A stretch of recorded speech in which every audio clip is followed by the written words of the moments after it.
इस ऐतिहासिक अवसर पर उपस्थित मंत्रिमंडल के मेरे सहयोगीगण, देश के उद्योग जगत के प्रतिनिधिगण, अन्य महानुभाव, देवी और सज्जनों, ये समिट तो ग्लोबल है, लेकिन आवाज लोकल है।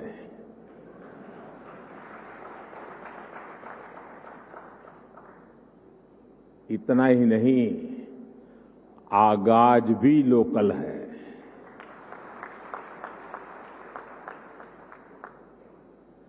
आज 21वीं सदी के विकसित होते भारत के सामर्थ्य का, उस सामर्थ्य को देखने का, उसके प्रदर्शन का एक विशेष दिवस है। आजादी के अमृत महोत्सव के इस ऐतिहासिक कालखंड में 1 अक्टूबर 2022 ये तारीख इतिहास में दर्ज होने वाली है।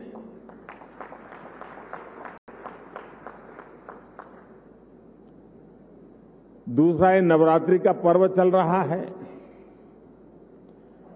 शक्ति उपासना का पर्व होता है और 21वीं सदी की जो सबसे बड़ी शक्ति है, उस शक्ति को नई ऊंचाई पर ले जाने का आज भी आरंभ हो रहा है। आज देश की ओर से, देश की टेलीकॉम इंडस्ट्री की ओर से 130 करोड़ भारतवासियों को 5G के तौर पर एक शानदार उपहार मिल रहा है। 5G देश के द्वार पर नए दौर की दस्तक लेके आया है। 5G अवसरों के अनंत आकाश की शुरुआत है। मैं प्रत्येक भारतवासी को इसके लिए बहुत बहुत बधाई देता हूं। साथियों, मैं गौरव से भरे इन क्षणों के साथ ही मुझे खुशी इस बात की भी है कि 5G की शुरुआत में ग्रामीण स्कूलों के बच्चे भी हमारे साथ सहभागी हैं, गांव भी सहभागी है, मजदूर गरीब भी सहभागी है। अभी मैं यूपी के ग्रामीण स्कूल की बेटी 5G होलोग्राम टेक्नोलॉजी के जरिए रूबरू हो रहा था। जब मैं 2012 के चुनाव में होलोग्राम लेकर के चुनाव प्रचार कर रहा था तो दुनिया के लिए अजूबा था। आज वो घर घर पहुंच रहा है। मैंने महसूस किया कि नई तकनीक उनके लिए किस तरह पढ़ाई के मायने बदलते जा रही है। इसी तरह गुजरात, महाराष्ट्र, ओडिशा के गांवों के सुदूर स्कूल तक 5G के जरिए बच्चे बड़े बड़े विशेषज्ञों के साथ क्लास में नई नई चीजें सीख रहे हैं। उनके साथ नए दौर की क्लास का हिस्सा बनना, ये वाकई बहुत रोमांचित करने वाला अनुभव है। साथियों, 5G को लेकर भारत के प्रयासों का एक और संदेश है। नया भारत टेक्नोलॉजी का सिर्फ कंज्यूमर बनकर नहीं रहेगा, बल्कि भारत उस टेक्नोलॉजी के विकास में, उसके इम्प्लीमेंटेशन में बहुत बड़ी एक्टिव भूमिका निभाएगा।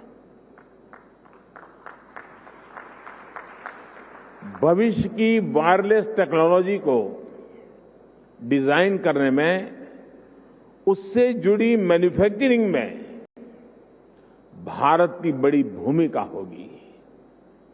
2G, 3G, 4G के समय भारत टेक्नोलॉजी के लिए दूसरे देशों पर निर्भर रहा,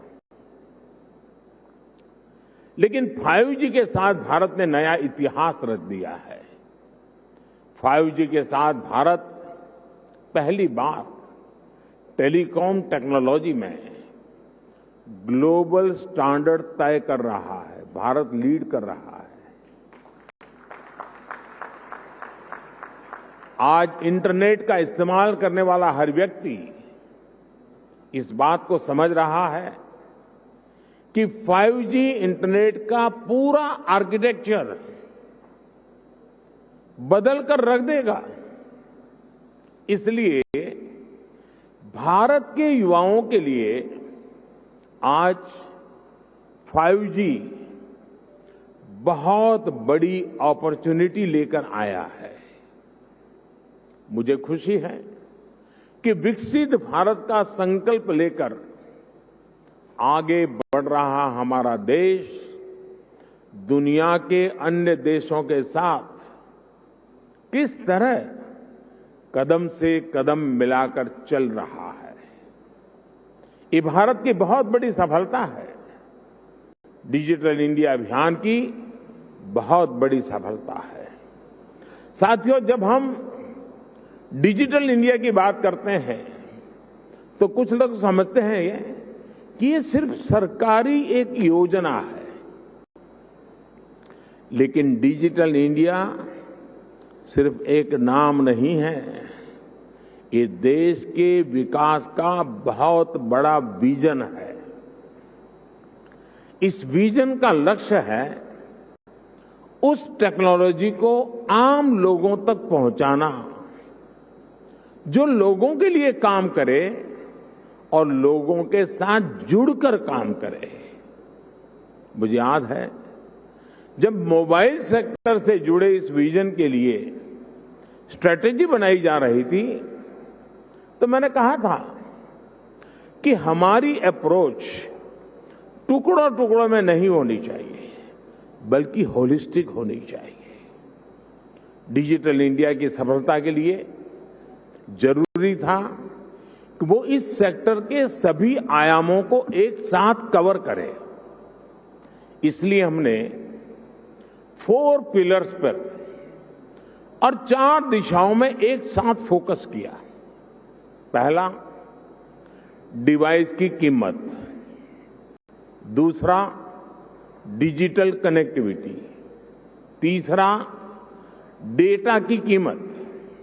चौथा, और जो सबसे जरूरी है, डिजिटल फर्स्ट की सोच। साथियों, जब हम पहले पिलर की बात करते हैं, डिवाइस की कीमत की बात करते हैं, तो एक बात बहुत स्पष्ट है, डिवाइस की कीमत तभी कम हो सकती है जब हम आत्मनिर्भर हो। और आपको याद होगा, बहुत लोगों ने आत्मनिर्भर की मेरी बात की मजाक उड़ाई थी।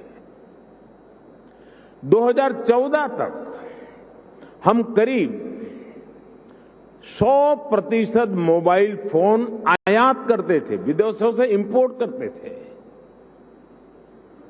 और इसलिए हमने तय किया कि हम इस क्षेत्र में आत्मनिर्भर बनेंगे। हमने मोबाइल मैन्युफैक्चरिंग यूनिट्स को बढ़ाया। 2014 में जहां देश में 2 मोबाइल मैन्युफैक्चरिंग यूनिट्स थी, 8 साल पहले 2, अब उनकी संख्या 200 के ऊपर है।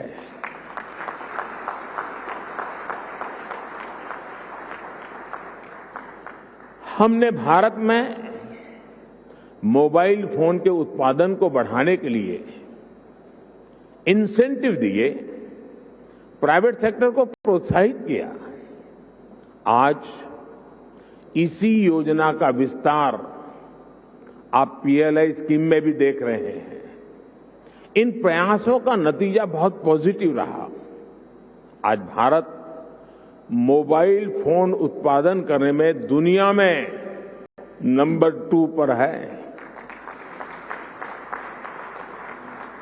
इतना ही नहीं, जो कल तक हम मोबाइल इंपोर्ट करते थे, आज हम मोबाइल एक्सपोर्ट कर रहे हैं, दुनिया को भेज रहे हैं। जरा सोचिए, 2014 में जीरो मोबाइल फोन निर्यात करने से लेकर आज हम हजारों करोड़ के मोबाइल फोन निर्यात करने वाले देश बन गए हैं, एक्सपोर्ट करने वाले देश बन चुके हैं। स्वाभाविक है, इन सारे प्रयासों का प्रभाव डिवाइस की कीमत पर पड़ा है। अब कम कीमत पर हमें ज्यादा फीचर्स भी मिलने लगे हैं। साथियों, डिवाइस कॉस्ट के बाद जो दूसरे पिलर पर हमने काम किया, वो है डिजिटल कनेक्टिविटी का। आप भी जानते हैं कि कम्युनिकेशन सेक्टर की असली ताकत कनेक्टिविटी में है।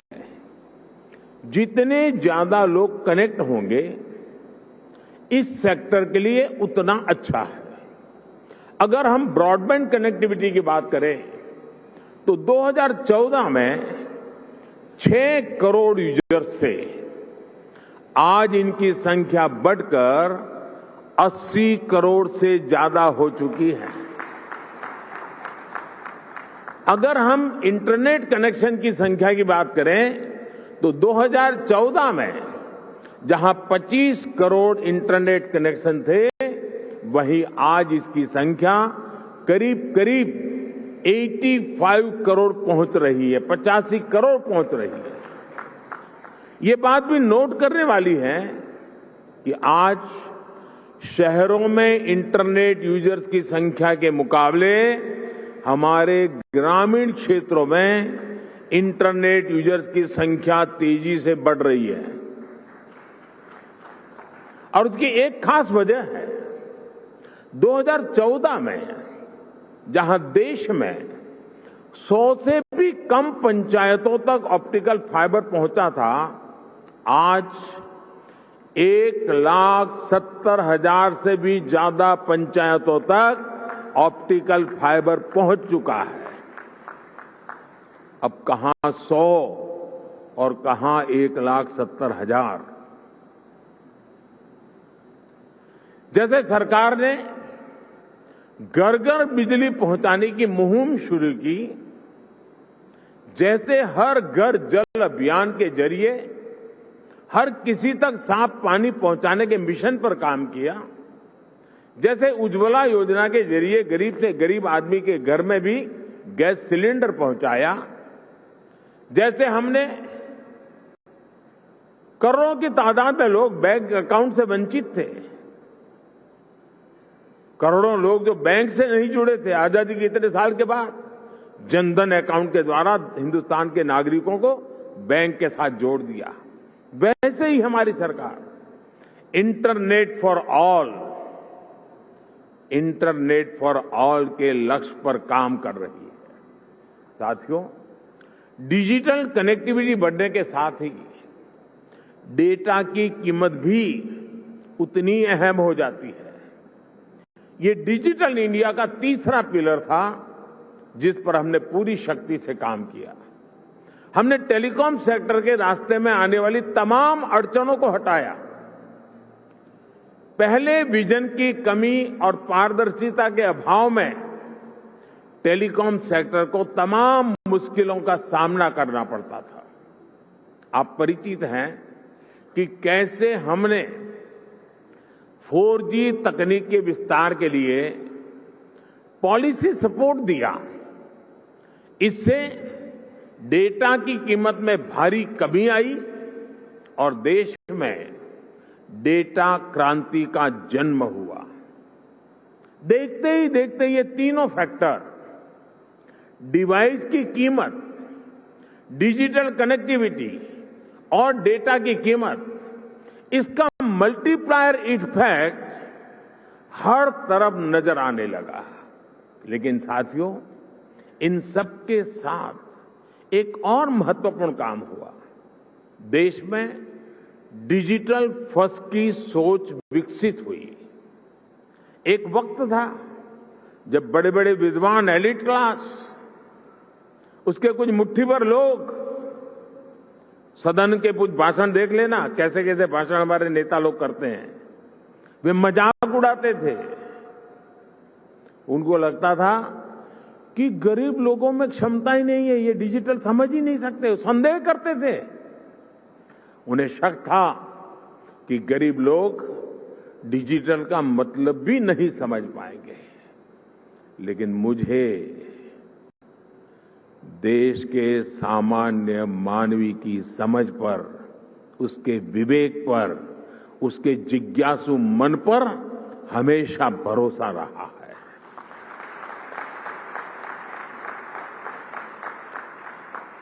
मैंने देखा है कि भारत का गरीब से गरीब व्यक्ति भी नई तकनीकों को अपनाने में आगे रहता है। और मैं एक छोटा अनुभव बताता हूं। शायद ये 2007-8 का कालखंड होगा या 9-10 का, मुझे याद नहीं है। मैं गुजरात में मुख्यमंत्री रहा, लेकिन एक क्षेत्र ऐसा था जहां मैं कभी गया नहीं था और बहुत ही ट्राइबल इलाके में, बहुत ही पिछड़ा। मैं, हमारे सरकार के अधिकारियों ने भी मुझे एक बार वहां कार्यक्रम करना ही करना है, मुझे जाना है। तो वो इलाका ऐसा था, कोई बड़ा प्रोजेक्ट की संभावना नहीं थी, फॉरेस्ट लैंड थी, कोई संभावना हो रही थी। तो आखिर में एक चिलिंग सेंटर, दूध का चिलिंग सेंटर, वो भी 25 लाख रुपए का। मैंने कहा भले वो 25 लाख का होगा, 25,000 का होगा, मैं खुद उद्घाटन करूंगा। अब लोगों को लगता है ना, चीफ मिनिस्टर को इससे नीचे तो करना नहीं चाहिए, लेकिन मुझे ऐसा कुछ होता नहीं है। तो मैं उस गांव में गया। अच्छा, वहां में एक पब्लिक मीटिंग करने के लिए भी जगह नहीं थी, तो वहां से 4 किलोमीटर दूर एक स्कूल का छोटा सा मैदान था, वहां पब्लिक मीटिंग ऑर्गेनाइज की। लेकिन जब वो चिलिंग सेंटर पे गया मैं, तो आदिवासी माताएं बहनें दूध भरने के लिए कतार में खड़ी थी। तो दूध का अपना बर्तन नीचे रख करके जब हम लोग गए और उसकी उद्घाटन की विधि कर रहे थे, तो मोबाइल से फोटो ले रही थी। मैं हैरान था, इतने दूर दरार के क्षेत्र में मोबाइल से फोटो ले रही है। तो मैं उनके पास गया, मैंने कहा फोटो लेके क्या करोगी? तो बोली डाउनलोड करेंगे। ये शब्द सुनकर के मैं सचमुच में सरप्राइज हुआ था मुझे कि ये ताकत है हमारे देश के गांव में। आदिवासी क्षेत्र की गरीब माताएं बहनें जो दूध भरने आई थी, वो मोबाइल फोन से अपनी फोटो ले रही थी और उनको ये मालूम था कि इसमें तो नहीं, आप डाउनलोड करवा देंगे। और डाउनलोड शब्द उनसे मुंह से निकलना, ये उनकी समझ शक्ति और नई चीजों को स्वीकारने के स्वभाव का परिचय देती है। मैं कल गुजरात में था, तो मैं अंबाजी तीर्थ क्षेत्र पे जा रहा था, तो रास्ते में छोटे छोटे गांव थे। आधे से अधिक लोग ऐसे होंगे जो मोबाइल से वीडियो उतार रहे थे, आधे से अधिक लोग। यानी हमारे देश की ये जो ताकत है, इस ताकत को हम नजरअंदाज नहीं कर सकते हैं। और सिर्फ देश के इलीट क्लास के कुछ लोगों को ही हमारे गरीब भाई बहनों पर यकीन नहीं था। आखिरकार हम डिजिटल फर्स्ट के अप्रोच के साथ आगे बढ़ने में कामयाब हुए। सरकार ने खुद आगे बढ़कर डिजिटल पेमेंट्स का रास्ता आसान बनाया। सरकार ने खुद ऐप के जरिए सिटीजन सेंट्रिक डिलीवरी सर्विस को बढ़ावा दिया। बात चाहे किसानों की हो या छोटे दुकानदारों की, हमने उन्हें ऐप के जरिए रोज की जरूरतें पूरी करने का रास्ता दिया। इसका नतीजा आज आप देख सकते हैं। आज टेक्नोलॉजी सही मायने में डेमोक्रेटिक हो गई है, लोकतांत्रिक हो गई है। आपने भी देखा है कि डिजिटल फर्स्ट की हमारी अप्रोच ने कोरोना वैश्विक महामारी के इस दौर में देश के लोगों की कितनी मदद की। दुनिया के बड़े बड़े विकसित देश जब अपने नागरिकों की मदद करने में संघर्ष कर रहे थे,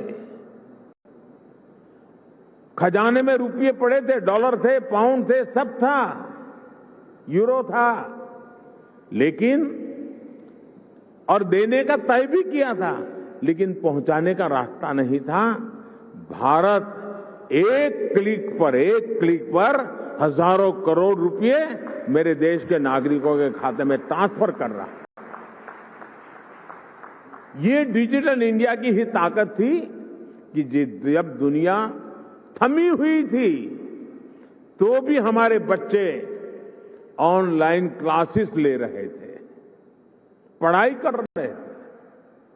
अस्पतालों के सामने असाधारण चुनौती थी, लेकिन डॉक्टर्स अपने मरीजों का इलाज टेलीमेडिसिन के जरिए भी कर रहे थे। ऑफिसेज बंद थे, लेकिन वर्क फ्रॉम होम चल रहा था। आज हमारे छोटे व्यापारी हो, छोटे उद्यमी हो, लोकल कलाकार हो, कारीगर हो, डिजिटल इंडिया ने सबको मंच दिया है, बाजार दिया है। आज आप किसी लोकल मार्केट में, आप सब्जी मंडी में जाकर देखिए, रेहड़ी पटरी वाला छोटा दुकानदार भी आपसे कहेगा कैश नहीं है, यूपीआई कर दीजिए। मैंने तो बीच में एक वीडियो देखा, कोई भिक्षुक भी डिजिटली पेमेंट लेता है। ट्रांसपेरेंसी देखिए। ये बदलाव बताता है कि जब सुविधा सुलभ होती है तो सोच किस तरह सशक्त हो जाती है। साथियों, आज टेलीकॉम सेक्टर में जो क्रांति देश देख रहा है वो इस बात का सबूत है कि अगर सरकार सही नीयत से काम करे तो नागरिकों की नीयत बदलने में देर नहीं लगती है। 2G की नीयत और 5G की नीयत में यही फर्क है।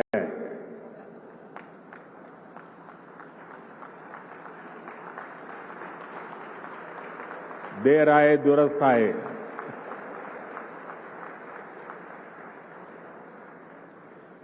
भारत आज दुनिया के उन देशों में है जहां डेटा इतना सस्ता है। पहले 1 GB डेटा की कीमत जहां 300 रुपये के करीब होती थी, वहीं आज 1 GB डेटा का खर्च केवल 10 रुपये तक आ गया है। आज भारत में महीने भर में एक व्यक्ति मोबाइल पर करीब एवरेज 14 GB डेटा इस्तेमाल कर रहा है। 2014 में इस 14 GB डेटा की कीमत होती थी करीब 4,200 रुपये प्रति महीना, 4,200 रुपया। आज इतना ही डेटा 1,200 रुपये या ज्यादा से ज्यादा 150 रुपये, 125 या 150 रुपये में मिल जाता है। यानी आज गरीब के, मध्यम वर्ग के मोबाइल डेटा के करीब 4,000 रुपये हर महीने बच रहा है उसके जेब में।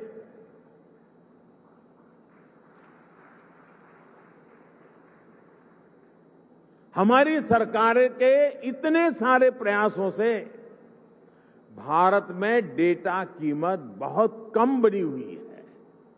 ये बात अलग है, 4,000 रुपया बचना कोई छोटी बात नहीं है हर महीना। लेकिन जब मैं बता रहा हूं तब आपको ध्यान में आया, क्योंकि हमने इसका हो हल्ला नहीं किया, विज्ञापन नहीं दिए, झूठे बड़े गपगोले नहीं चलाए। हमने फोकस किया कि देश के लोगों की सहूलियत बढ़े, ईज ऑफ लिविंग बढ़े।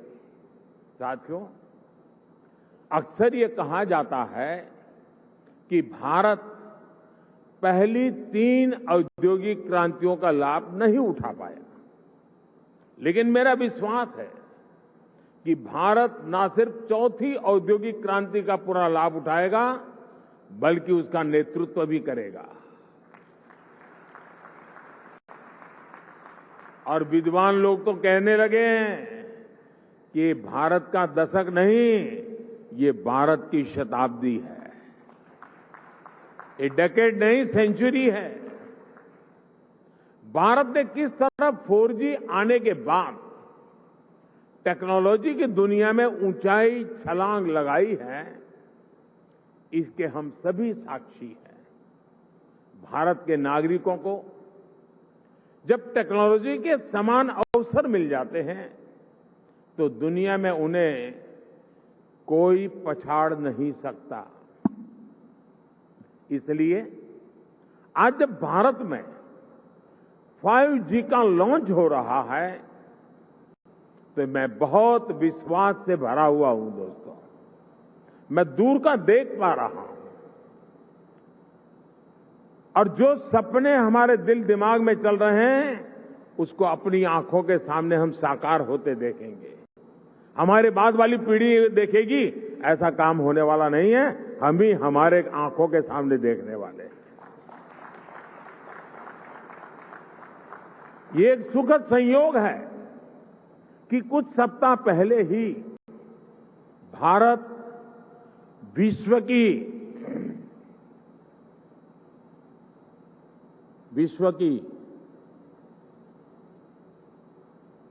5वीं सबसे बड़ी अर्थव्यवस्था बना है।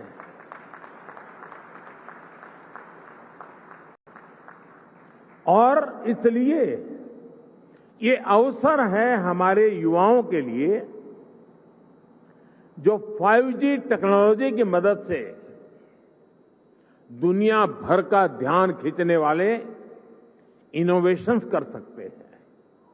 ये अवसर है हमारे एंटरप्रेन्योर्स के लिए, जो 5G टेक्नोलॉजी का इस्तेमाल करते हुए अपना विस्तार कर सकते हैं। ये अवसर है भारत के सामान्य मानव के लिए, जो इस टेक्नोलॉजी का इस्तेमाल करते हुए अपनी स्किल्स को सुधार सकता है, अपस्किल्स कर सकता है, रिस्किल्स कर सकता है, अपने आइडियाज को सच्चाई में बदल सकता है। साथियों, आज का ये ऐतिहासिक अवसर एक राष्ट्र के तौर पर, भारत के एक नागरिक के तौर पर हमारे लिए नई प्रेरणा लेकर आया है। क्यों ना हम इस 5G टेक्नोलॉजी का उपयोग करके भारत के विकास को अभूतपूर्व गति दें। क्यों ना हम इस 5G टेक्नोलॉजी का इस्तेमाल करके अपनी अर्थव्यवस्था को बहुत तेजी से विस्तार दें। क्यों ना हम इस 5G टेक्नोलॉजी का इस्तेमाल करके अपनी प्रोडक्टिविटी में रिकॉर्ड वृद्धि करें। साथियों, इन सवालों में हर भारतीय के लिए एक अवसर है, एक चुनौती है, एक सपना है और एक संकल्प भी है। मुझे पता है कि आज 5G की इस लॉन्चिंग को जो वर्ग सबसे ज्यादा उत्साह से देख रहा है, वो मेरा युवा साथी है, मेरे देश की युवा पीढ़ी है। हमारी टेलीकॉम इंडस्ट्री के लिए भी कितने ही बड़े अवसर इंतजार कर रहे हैं। रोजगार के कितने ही नए अवसर बनने जा रहे हैं।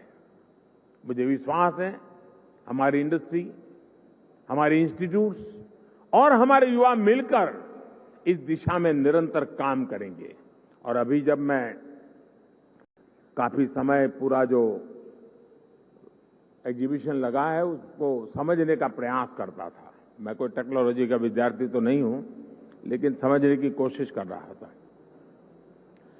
ये देख करके मुझे लगा है कि मैं सरकार में तो सूचना करने वाला हूं कि हमारी सरकार के सभी विभाग, उसके सारे अधिकारी जरा देखें कहां कहां इसका उपयोग हो सकता है, ताकि सरकार की नीतियों में भी इसका असर नजर आना चाहिए। मैं देश के स्टूडेंट्स को भी चाहूंगा कि 5 दिन तक एग्जीबिशन चलने वाला है। मैं खास करके टेक्नोलॉजी से जुड़े स्टूडेंट से आग्रह करूंगा कि आप आइए, इसे देखिए, समझिए और कैसे दुनिया बदल रही है और आप एक बार देखेंगे तो अनेक चीजें नई आपके भी ध्यान में आएगी, आप उसमें जोड़ सकते हैं। और मैं इस टेलीकॉम सेक्टर के लोगों से भी कहना चाहूंगा, मुझे खुशी होती थी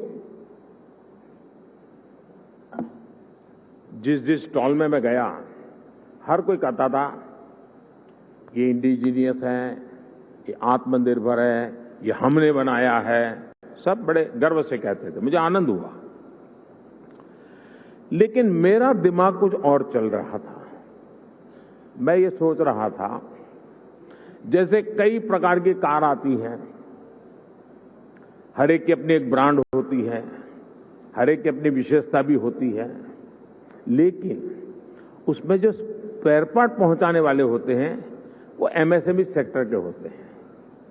और एक ही एमएसएमई के एक फैक्ट्री वाला 6 प्रकार की गाड़ियों के स्पेयर पार्ट बनाता है, छोटे मोटे जो भी सुधार करने करे वो देता है। मैं चाहता हूं कि आज हार्डवेयर भी आप लगाए रहे हैं, ऐसा लगा मुझे आपकी बातों से। क्या एमएसएमई सेक्टर को इसके लिए जो हार्डवेयर की जरूरत है, उसके छोटे छोटे पुर्जे बनाने के लिए उनको काम दिया जाए, बहुत बड़ा इकोसिस्टम बनाया जाए। एकदम से मैं व्यापारी तो नहीं हूं, मुझे रुपये पैसे से लेना देना नहीं है, लेकिन मैं इतना समझता हूं कि कॉस्ट एकदम कम हो जाएगी, एकदम कम हो जाएगी। हमारे एमएसएमई सेक्टर की ये ताकत है। और वो सप्लाई आपको सिर्फ अपने यूनिकनेस के साथ उसमें सॉफ्टवेयर वगैरह जोड़ करके सर्विस देनी है। और इसलिए मैं समझता हूं कि आप सब मिलकर के एक नया और मिलकर के करना पड़ेगा, और तभी जाकर के इसकी कॉस्ट हम नीचे ला सकते हैं। बहुत से काम हैं हम मिलकर के करते ही हैं, तो मैं जरूर इस क्षेत्र के लोगों से भी कहूंगा। मैंने ये भी देखा है कि स्टार्टअप में जिन बच्चों ने काम किया है, जिन नौजवानों ने काम किया है, ज्यादातर इस क्षेत्र में उन्हीं स्टार्टअप को ओन कर करके उसको स्केल अप किया गया है। मैं स्टार्टअप वाले साथियों को भी कहता हूं कि आपके लिए भी इस क्षेत्र में कितनी सेवाएं अधिकतम आप दे सकते हैं, कितनी यूजर फ्रेंडली व्यवस्थाओं को विकसित कर सकते हैं, आखिरकार इसका फायदा यही है। लेकिन एक और चीज मैं चाहूंगा, ये भी आपका जो एसोसिएशन है वो मिलकर के एक मूवमेंट चला सकता है क्या? एटलीस्ट हिंदुस्तान के सभी डिस्ट्रिक्ट हेडक्वार्टर में ये 5G जीवन में कैसे उपयोगी हो सकता है, उसके लोगों को एजुकेट करने वाले एग्जीबिशन, उसकी व्यवस्था हो सकती है क्या? मेरा अनुभव है, छोटा सा उदाहरण बताता हूं। हमारे देश में 24 घंटे बिजली, ये सपना था। मैं गुजरात में जब था तो मैंने एक योजना बनाई, ज्योति ग्राम योजना, और मेरा सपना था कि मैं गुजरात के हर घर में 24/7 बिजली दूंगा। अब मेरे सारे अफसर कहते थे साहब संभव ही नहीं है, ये तो हम कर ही नहीं सकते हैं। तो मैंने एक सिंपल सी सॉल्यूशन दिया था। मैंने कहा हम एग्रीकल्चर फीडर अलग कर दें, डोमेस्टिक फीडर अलग कर दें, और फिर उस काम को किया। और एक एक जिले को पकड़ करके काम पूरा करता था। बाकी जगह पे चलता था, लेकिन एक काम पूरा करो। फिर उस जिले का बड़ा समिट करता था, 2.5-3 लाख लोग आते थे, क्योंकि 24 घंटे बिजली मिलना एक बड़ा आनंद उत्सव का समय था। वो 2003, 4, 5 का कालखंड था। लेकिन उसमें मैंने देखा, मैंने देश भर में बिजली से होने वाले काम, बिजली से चलने वाले यंत्र, उनकी एक बहुत बड़ी प्रदर्शनी लगाई। जब लोगों को क्या लगता है, बिजली आई है ना, रात को खाना खाने का समय बिजली मिलेगी, बिजली आई मतलब टीवी देखने के लिए काम आ जाएगा। इसका कई प्रकार से उपयोग हो सकता है, उसका एजुकेशन भी जरूरी था। मैं ये 2003-5 के बीच की बात कर रहा हूं। और जब वो सारा एग्जीबिशन लगाया तो लोग, टेलर भी सोचने लगा मैं इलेक्ट्रिक, मेरा इक्विपमेंट ऐसे लगूंगा, कुम्हार भी सोचने लगा कि मैं ऐसे इलेक्ट्रिक व्हीकल लगूंगा, माताएं बहनें भी लगी किचन में हमारे इलेक्ट्रिक वाले इतनी इतनी चीजें आ सकती हैं। यानी एक बहुत बड़ा मार्केट खड़ा हुआ। और बिजली का मल्टीपल यूटिलिटी जीवन के सामान्य जीवन में 5G भी उतना जल्दी लोगों को लगेगा हाँ यार अब तो वीडियो बहुत जल्दी डाउनलोड हो जाता है, रील देखना है तो बहुत इंतजार नहीं करता है, फोन कट नहीं होता है, साफ सुथरी वीडियो कॉन्फ्रेंस हो सकती है, फोन कॉल हो सकता है। इतने से सीमित नहीं है, ये जीवन को बदलने वाली व्यवस्था के रूप में आ रहा है। और इसलिए मैं इस उद्योग जगत के मित्रों के एसोसिएशन को कहूंगा कि आप स्कूल, कॉलेज, यूनिवर्सिटी और हिंदुस्तान के हर डिस्ट्रिक्ट में जाकर के इसके कितने पहलू हैं और आप देखिए वो लोग उसमें वैल्यू एडिशन करेंगे तो एक आपके लिए सेवा का काम भी हो जाएगा। और मैं चाहूंगा कि इस टेक्नोलॉजी जीवन में सिर्फ बातचीत करने के लिए या कुछ वीडियो देखने के लिए सीमित नहीं रहनी चाहिए, ये पूरी तरह एक क्रांति लाने के लिए उपयोग होना चाहिए। और हमें 130 करोड़ देशवासियों तक एक बार पहुंचना है, बाद में तो वो पहुंचा देगा, आप देख लीजिए, आपको टाइम नहीं लगेगा। अभी मैंने ड्रोन पॉलिसी अभी लाया था, आज कई खेतों में मैं देख रहा हूं वो ड्रोन से अपना दवाइयां छिड़काव का काम शुरू कर दिया, उन्होंने ड्रोन चलाना सीख दिया। और इसलिए मैं समझता हूं कि हमें इन व्यवस्थाओं की तरफ जाना चाहिए। और साथियों, आने वाले समय में देश निरंतर ऐसी टेक्नोलॉजीज का नेतृत्व करेगा जो भारत में जन्मेगी, जो भारत को ग्लोबल लीडर बनाएगी। इसी विश्वास के साथ आप सभी को मेरी बहुत बहुत शुभकामनाएं। एक बार फिर सभी देशवासियों को शक्ति उपासना के पावन पर्व पर शक्ति का एक बहुत बड़ा माध्यम 5G लॉन्च होने के लिए बहुत बहुत बधाई देता हूं। बहुत बहुत धन्यवाद।